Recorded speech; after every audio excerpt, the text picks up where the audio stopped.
Hello प्यारे बच्चों। तो अपना जो चैप्टर चल रहा था वो चल रहा था रे ऑप्टिक्स, किरण प्रकाशिकी।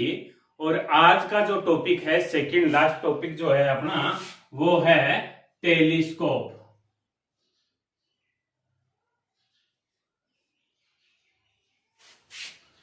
दूरदर्शी।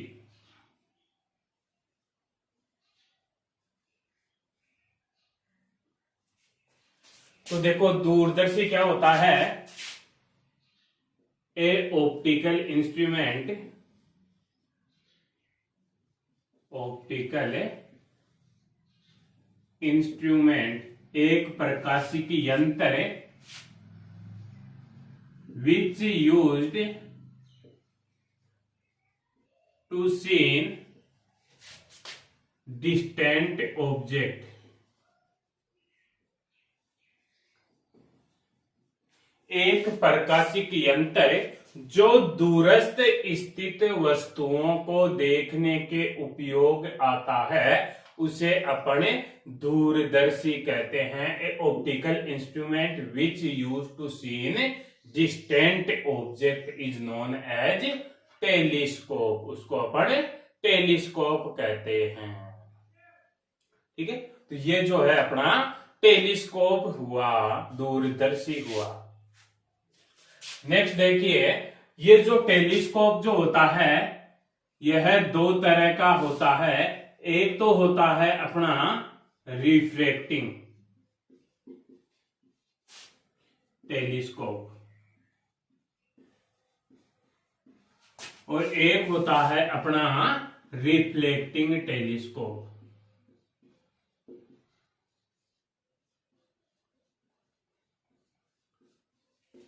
टेलीस्कोप दो तरह का होता है। एक तो होता है अपना अपवर्तन दूरदर्शी,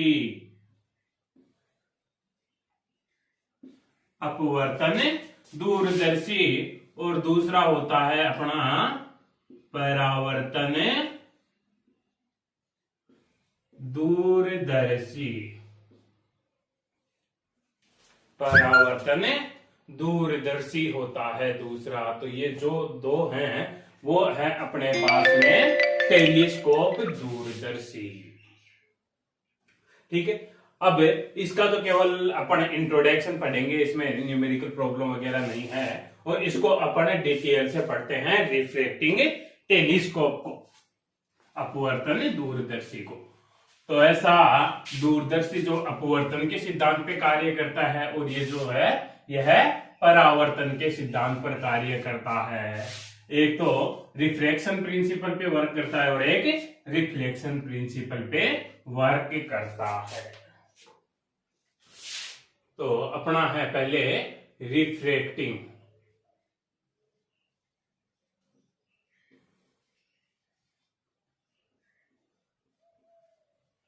टेलीस्कोप। तो देखो, रिफ्रैक्टिंग टेलीस्कोप क्या होता है?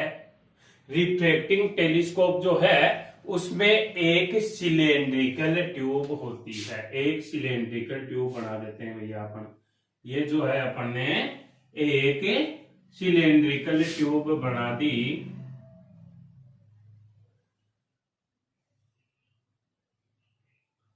एक जो है सिलेंड्रिकल ट्यूब बना दी, ये लो। इसमें एक सिलेंड्रिकल ट्यूब होती है जिसपे दो कोएक्सियल कॉन्वेक्स लेंस फिट होते हैं। इस पे अपन ने जो है दो कॉन्वेक्स लेंस फिट कर दिए, ये लो। ये दोनों लेंस जो हैं वो कोएक्सियल है, मतलब इनकी प्रिंसिपल एक्सिस जो है वो दोनों की एक ही है। तो रिफ्रैक्टिंग टेलीस्कोप में क्या बताया अपन ने कि एक सिलेंड्रिकल ट्यूब होती है, एक बेलनाकार ट्यूब होती है, जिसमें दो अभिसारी लेंस इस तरह से व्यवस्थित होते हैं कि इनके मध्य दूरी को बदला जा सके। इनके मध्य ये जो दूरी है इसको अपन चेंज कर सकते हैं, इनके मध्य दूरी को बदला जा सके। There is a cylindrical tube in which two convex lens are fitted in such way that the distance between these lens can be change or vary। इनके बीच में जो डिस्टेंस है उसको अपन चेंज कर सकते हैं या फिर बदल सकते हैं। तो ये हो गया अपना रिफ्रैक्टिंग टेलीस्कोप हो गया, अपवर्तक दूरदर्शी हो गया। ठीक है, अब इसी में देखो, इसमें से एक लेंस जो होता है वह ज्यादा द्वारक और ज्यादा फोकल लेंथ का होता है और वस्तु की तरफ होता है।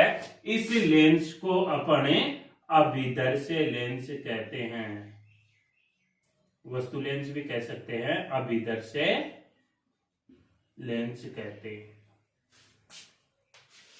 दूसरा लेंस कम फोकस दूरी वह कम द्वारक का होता है तथा नेत्र की ओर होता है, जिसे अभिनेत्र लेंस कहते हैं। इसको क्या कह देंगे? अभिनेत्र लेंस कहते हैं। तो अपने पास में दो लेंस क्या हो गए? One lens is larger focal length and aperture that's toward the object and known as object lens, known as object lens. एक लेंस जो है वह लार्जर फोकल लेंथ और लार्ज एपरेचर का होता है और ऑब्जेक्ट की तरह होता है, जिसको अपन ऑब्जेक्ट लेंस कहते हैं। Other lens is shorter focal length and shorter aperture towards the eye known as eye lens. दूसरा लेंस जो होता है वह कम फोकल लेंथ का और कम द्वारक का होता है, जो आई की तरफ होता है, जिसको अपन आई लेंस कहते हैं। तो यह क्या हो गया? इसका कंस्ट्रक्शन हो गया।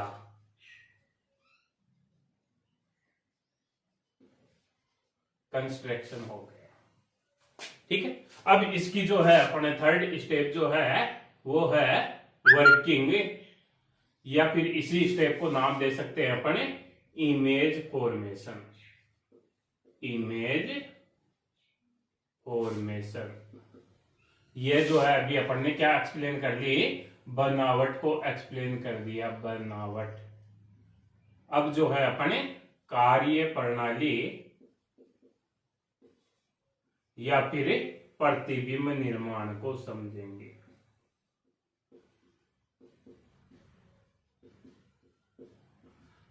तो अब नेक्स्ट स्टेप जो है वह है इमेज फॉर्मेशन, प्रतिबिंब निर्माण। तो देखो, प्रतिबिंब निर्माण को अपन समझते हैं, तो इसको अपन क्लियर कर लेते हैं। यहां से अपन को थोड़ा स्पेस की रिक्वायरमेंट होगी, तो इसको यहां से अपन ने क्लियर कर लिया। प्रतिबिंब कैसे बने? तो यह टेलीस्कोप किस काम में आता है? डिस्टेंट ऑब्जेक्ट को देखने के लिए, जो ऑब्जेक्ट बहुत ज्यादा दूर है। बहुत ज्यादा दूर मतलब कहां पे मान सकते हैं? इन्फिनेटिव पे है। और अपन ने एक बात देखी है, अगर कोई ऑब्जेक्ट इन्फिनेटिव पे होता है तो उस ऑब्जेक्ट से जो रे आती है वो कैसी आती है? पैरेलल आती है। तो यहां पे भी रे जो है वो पैरेलल आएगी। तो एक रे जो है यह इन्फिनेटिव पे एक ऑब्जेक्ट है, डिस्टेंट पे एक ऑब्जेक्ट ए बी है। बहुत दूर अपन ने एक ऑब्जेक्ट ए बी मान लिया, तो इस ए बी ऑब्जेक्ट की इमेज किस तरह से बनेगी? देखो, इससे एक रे जो आ रही है वह इसके ऑप्टिकल सेंटर से इस तरह से पास हो जाएगी। ठीक है, दूसरी रे जो है वह अपन दूसरी रे जो है वो लेके आते हैं, इसके फोकल पॉइंट से लेके आते हैं। तो मान लो ये जो है इसका यहाँ पे वह फोकल पॉइंट था, तो यहाँ पे लेके आए। तो ये जो है अपने पास में अगर कोई रे फोकल पॉइंट से आती है तो रिफ्लेक्शन के बाद में कैसे जाएगी? प्रिंसिपल एक्सिस के पैरेलल जाएगी, इस तरह से जाती है। इस डायग्राम को जो है थोड़ा स्पेस के लिए मैं थोड़ा इधर बना देता हूं। सेम डायग्राम है अपना, स्पेस के लिए अपन अच्छे से समझ सके, इसलिए इसको जो है अपन यहां पे बना देते हैं। तो एक रे जो है वो है इन्फिनेटिव से इस तरह से आ रही थी, दूसरी रे जो है वो है फोकल पॉइंट से आ रही है, इसके पैरेलल जो है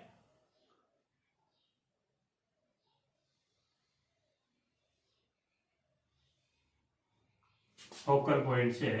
तो रिफ्लेक्शन के बाद में कैसे जाएगी, प्रिंसिपल एक्सिस के पैरेलल जाएगी। यहाँ पे जो है अपना इमेज बन गई, ये जो है अपनी इमेज बन गई ए dash B dash.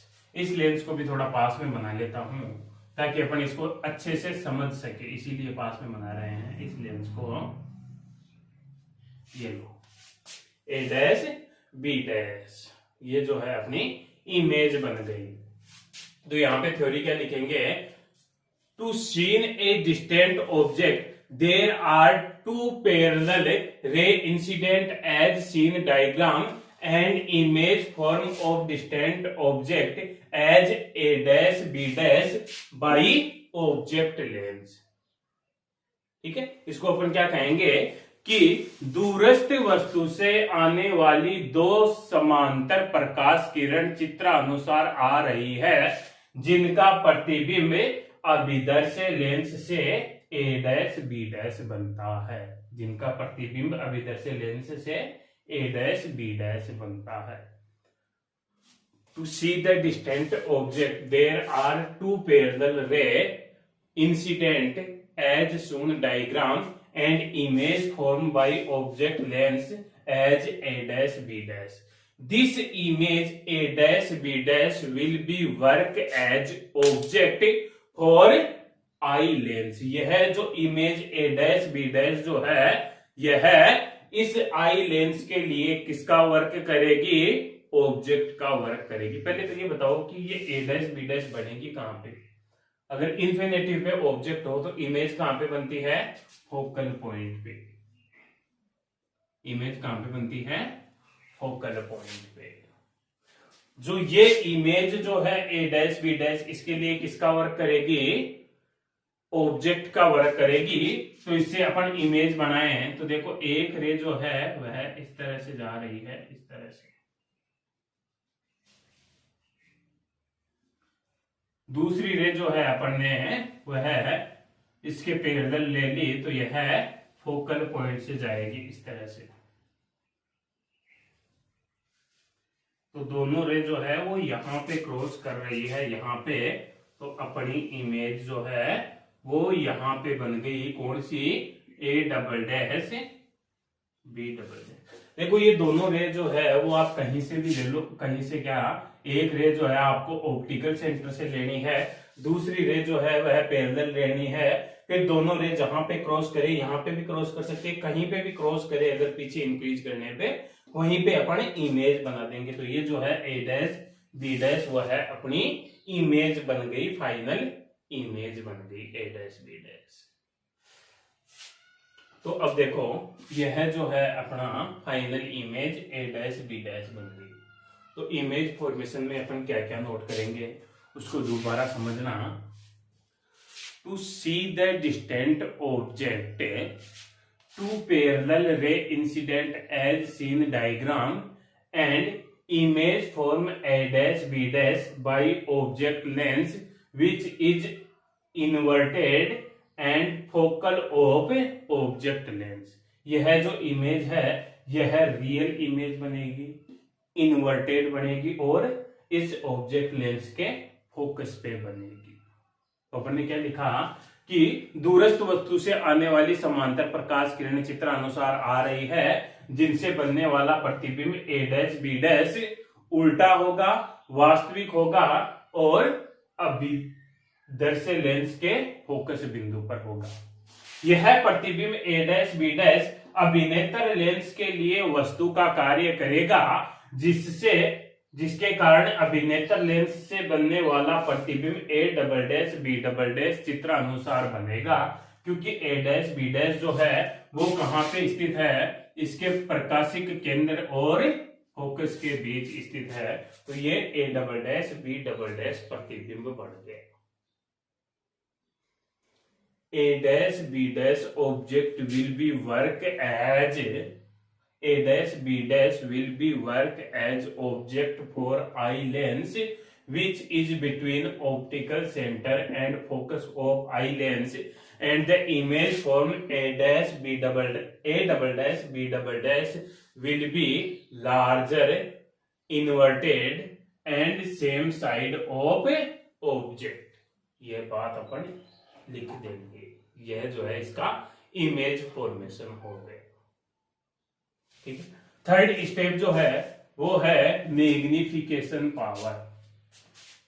Magnification power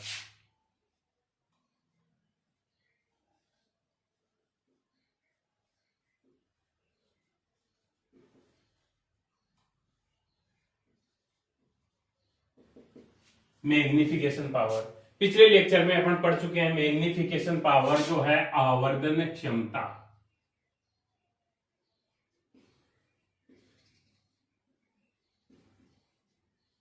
आवर्धन क्षमता क्या होती है भाई? आवर्धन क्षमता क्या होती है?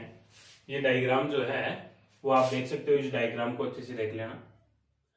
आवर्धन क्षमता जो है वो क्या होती है? आवर्धन क्षमता, आवर्धन क्षमता होती है अपनी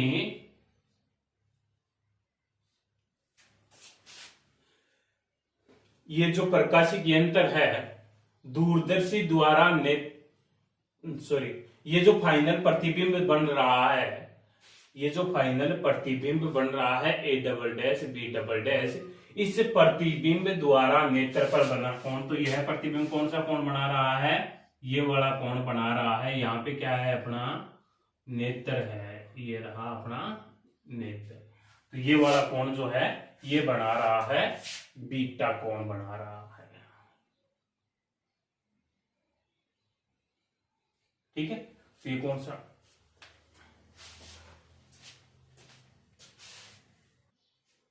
तो ये कौन सा एंगल बना रहा है? बीटा एंगल बना रहा है। और नेत्र पर जो कोण बनेगा वस्तु द्वारा वो कोण एल्फा।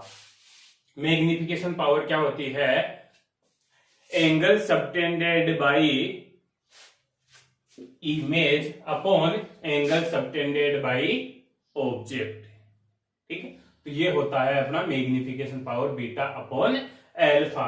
तो देखो ये तो बीटा एंगल तो ये हो गया। ये image A double dash B double dash जो है वह अपनी आई पे बीटा एंगल बना रही है। अब अपन देखते हैं एल्फा एंगल कौन सा होगा। तो जैसे अगर इस ऑब्जेक्ट को वैसे देखते हैं अपन आई से, तो ये एल्फा एंगल होता है, ये वाला इंफिनिटी पे है, तो ये जो है यह है एल्फा एंगल होता। ठीक है। इंफिनिटी पे इस तरह से इतनी डिस्टेंस पे दिखाई देता, तो ये भी क्या हो जाएगा? एल्फा एंगल हो जाएगा। तो देखो यहां से अपन बीटा और एल्फा की वैल्यू नोट करते हैं। तो बीटा की वैल्यू क्या हो गई? बीटा की वैल्यू हो गई अपनी ए डैश बी डैश, ए डैश बी डैश अपॉन ये डिस्टेंस। ये डिस्टेंस क्या कितनी हो जाएगी? यह है ऑब्जेक्ट की डिस्टेंस है। किसके लिए? आई लेंस के लिए। तो इसको क्या लिखेंगे अपन? यूई। यूई को कैसे लिखेंगे? यह बीटा जो है यह ए डैश बी डैश इन्वर्टेड है तो माइनस का, और यूई भी कैसा होगा? माइनस का होगा यूई। एल्फा की बात करें तो एल्फा अपन यहां से नोट कर सकते हैं। ये रहा एल्फा। तो यहां से देखो A dash B dash upon minus का A dash B dash upon ये डिस्टेंस कैसी है? पॉजिटिव है। और कितनी है? ये इमेज कहां पे बन रही है? इसके ऑब्जेक्ट लेंस के फोकल पे बन रही है, तो एफ नोट। तो बीटा अपॉन एल्फा करेंगे तो ए डैश बी डैश से A dash B dash cancel out हो जाएगा, और अपने पास में फाइनल जो एम है मैग्निफिकेशन पावर या आवर्धन क्षमता, वो क्या आ जाएगी? एफ नोट अपॉन यूई, और ये माइनस का साइन। ये आ जाएगी अपने पास में फाइनल मैग्निफिकेशन पावर का फॉर्मूला आ गया।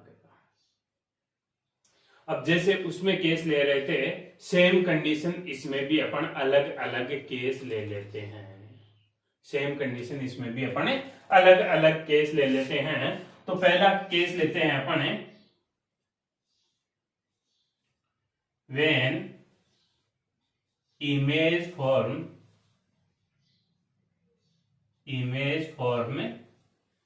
at infinitive, जब प्रतिबिंब अनंत पर बने।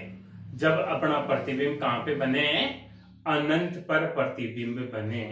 तो अनंत पर प्रतिबिंब कब बनेगा, यह बनने वाला प्रतिबिंब इन्फिनेटिव पे कब होगा, जब यह ऑब्जेक्ट जो है वो कहां पे हो, फोकल पे हो। ऑब्जेक्ट फोकल पे हो कहने का मतलब यूं ई की वैल्यू कितनी आ गई, एफ ई आ गई, इसी लेंस के फोकल पे होना चाहिए।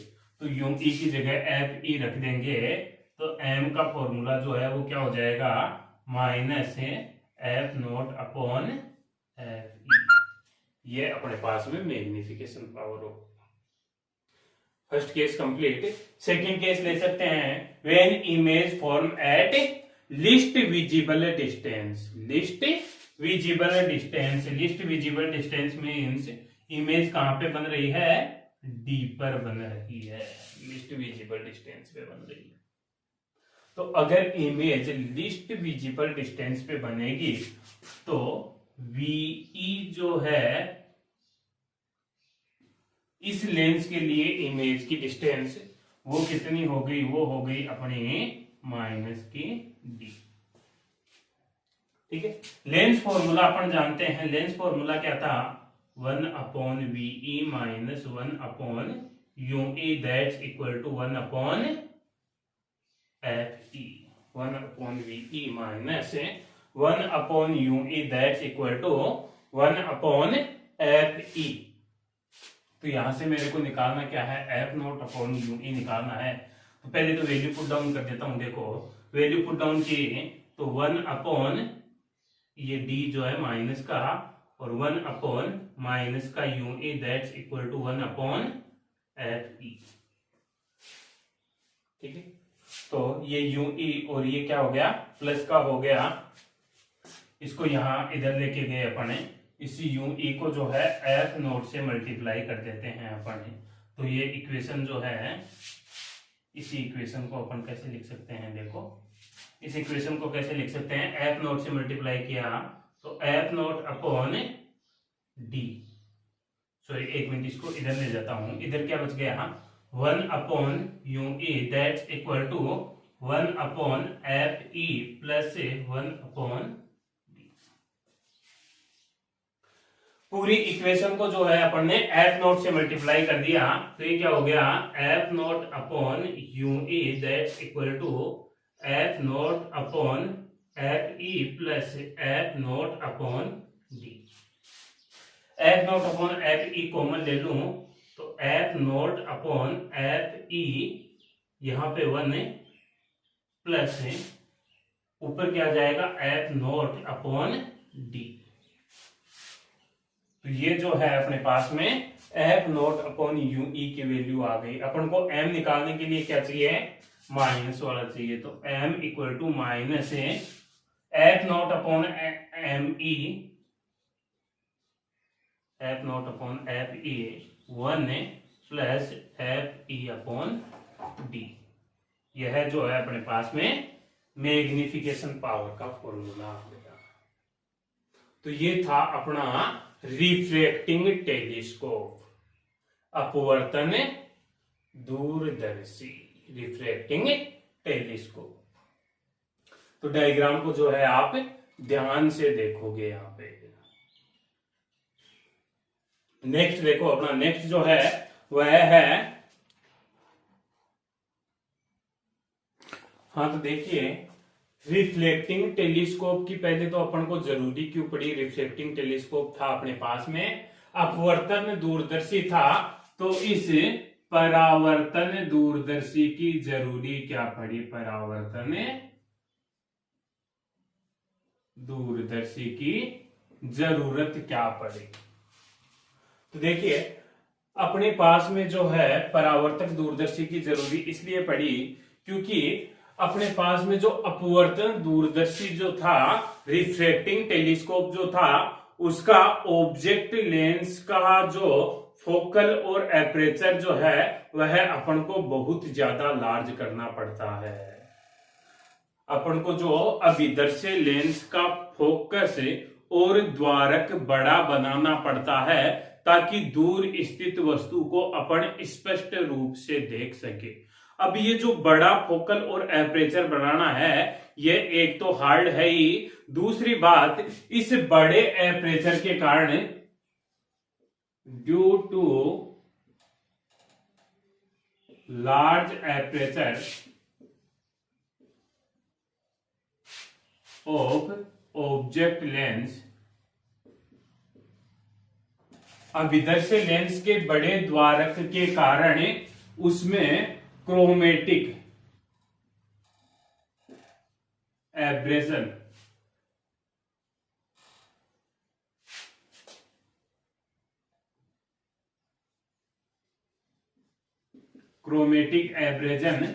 और स्पेरिकल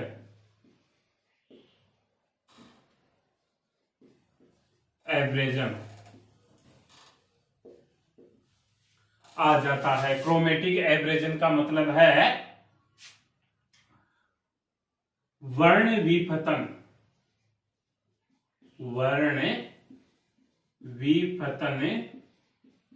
दोष और गोलीय विफतन।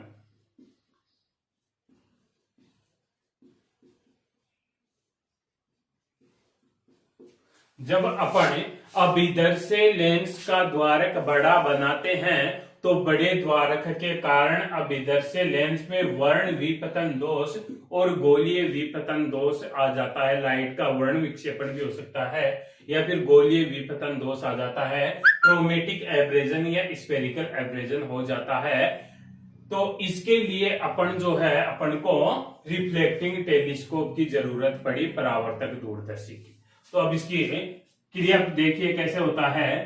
तो इसमें क्या होता है, एक बड़ा सा कॉनकेव मिरर होता है। इस कॉनकेव मिरर को अपन ने यहाँ बीच से कट कर दिया। यह जो है इसकी प्रिंसिपल एक्सिस है और यहाँ पे जो है अपन ने इसकी प्रिंसिपल एक्सिस पे यहाँ पे फोकल से थोड़ा पहले एक कॉन्वेक्स मिरर फिट कर दिया। इस तरह से यहाँ पे जो है अपन ने एक कॉन्वेक्स मिरर फिट कर दिया यहाँ पे, और ये जो है अपने यहाँ यह कॉनकेव मिरर है इस तरह से।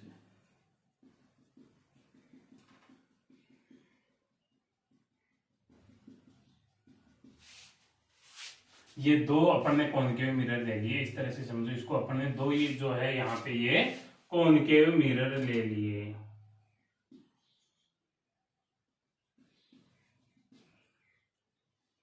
तो अब देखो एक लाइट रे जो है वो यहाँ पे इस तरह से इंसिडेंट हो रही है, इस तरह से इंसिडेंट हो रही है। तो ये एक मान लो या दो मान लो। तो जब लाइट रे प्रिंसिपल एक्सिस के पैरेलल आती है तो कॉनकेव मिरर में रिफ्लेक्शन के बाद कहां से जाएगी, फोकस पॉइंट से जाएगी। तो ये लाइट रे यहाँ पे इस तरह से आती है फोकल पॉइंट की तरफ। ये लाइट रे जो है यह फोकल पॉइंट की तरफ आती है इस तरह से। इसी तरह से दूसरी जो इन्फिनेटिव से लाइट रे आ रही है वह पैरेलल है। दोनों लाइट रे जो हैं वो पैरेलल है। तो यह भी रिफ्लेक्शन के बाद में फोकल पॉइंट से की तरफ जाएगी इस तरह से, ये भी इस तरह से चलेगी। अब ये दोनों लाइट रे जो हैं इस कॉन्वेक्स मिरर, ये जो है यह है कॉनकेव। कॉनकेव मतलब है अवतल दर्पण, और ये कौन सा है, कॉन्वेक्स, उत्तल। और इन सब का फोकस जो है इसका और इसका वो यहाँ पे है, ये फोकस की तरफ आ रही थी, ये देखो। तो यहां से जो है परावर्तित हो गई, इससे इंसिडेंट हुई तो इससे परावर्तित हो गई इस तरह से, और इससे भी जो है ये परावर्तित हो गई। दोनों यहाँ पे कट कर रही है तो यहाँ पे जो है अपनी इमेज बन जाएगी। और यह जो है ट्यूब स्ट्रक्चर होती है यहाँ पे इस तरह से। तो इस इमेज को जो है अपन यहां से देखते हैं, यहां से। यह अपना कैसे ग्रांडे रिफ्लेक्टिंग टेलीस्कोप। तो इसका डायग्राम जो है इस तरह से होता है। इस तरह से अपन को यहाँ पे इमेज फॉर्मेशन दिखाई देगा, इमेज यहाँ पे बनेगी। ठीक, तो ये जो है अपना चैप्टर कंप्लीट हुआ। चैनल को लाइक करो, सब्सक्राइब करो और शेयर करो।